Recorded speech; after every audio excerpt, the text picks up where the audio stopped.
Good morning, St. Francis. Good morning, people of God. It is Thursday, the 22nd day of August, 2024, Thursday of the 20th week of the year, the 20th week in Ordinary Time.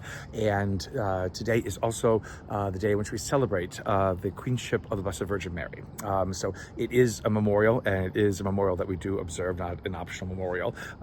1 week past Assumption, Mary is made Queen of Heaven. And so is there anything in Scripture that tells us that? No. So this is just, again, another one of the wonderful traditions that we hold within our Catholic tradition of Mary being made queen after she is assumed into heaven. And so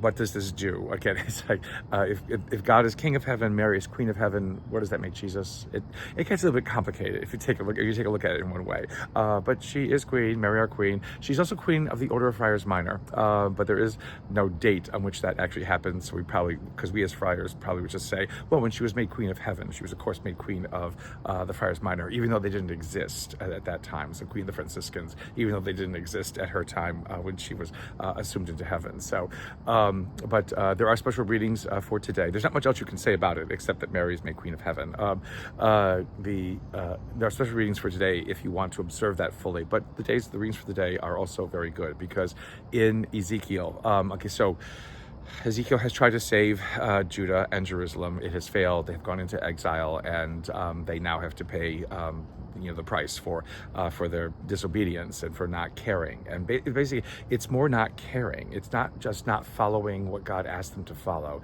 It is the fact that they didn't care. Again, this very interesting aspect of us as human beings is our ability to care and not to care. And there are things that we shouldn't care about, yes, but there are things that we should. And when we neglect one in favor of the other, or we forget what's important to care about, well, then that causes issues, that causes problems that we need to kind of then take a look at and sort of rectify in some ways.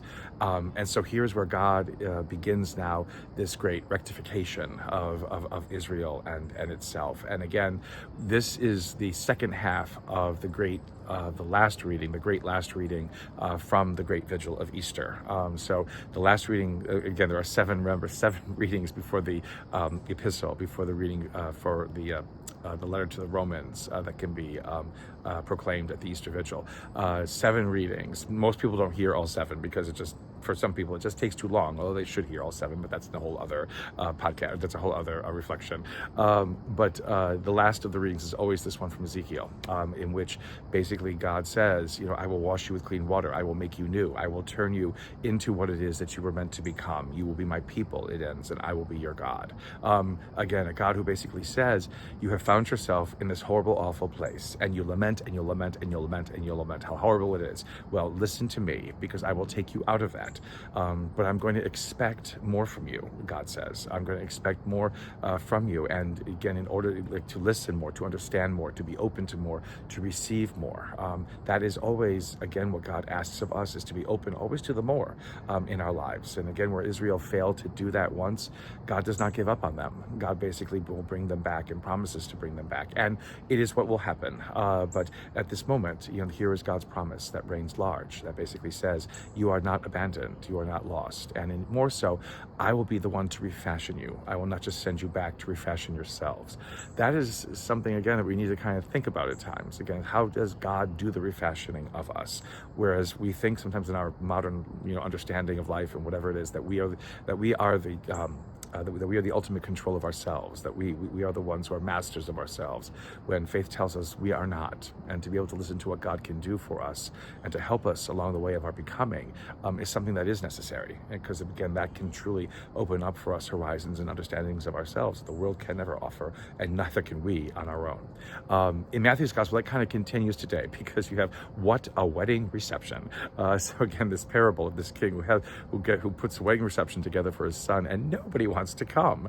And even more so, when those who deliver the invitations are given to some people, they take them and kill them. So one has to sort of wonder, again, who is this man who is this king or whatever it is, who is throwing this this wedding reception for his son? Is he good? Is he liked? Is he whatever it is? Because the responses just seem so outrageous. And then when the king basically decides to destroy, again, all these people who said they weren't going to come, again, this vindictive God in Matthew, because Matthew, again, is trying to make the point fortunately, unfortunately, against the Jewish authorities, telling them that this is who you expected to come and you rejected him.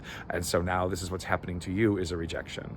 But then it goes on to then say, well, take in the poor and the lost and those on the roads and the marginalized and whatever it is. And then that poor one guy who is not dressed appropriately. Again, did the invitation say black tie only? It never says. But the thing is that this guy basically is asked, why are you not dressed well? And he has nothing to say. So again, that's even more problematic. But then the punishment for this guy of binding him and throwing him out into the void where there's wailing and gnashing of teeth.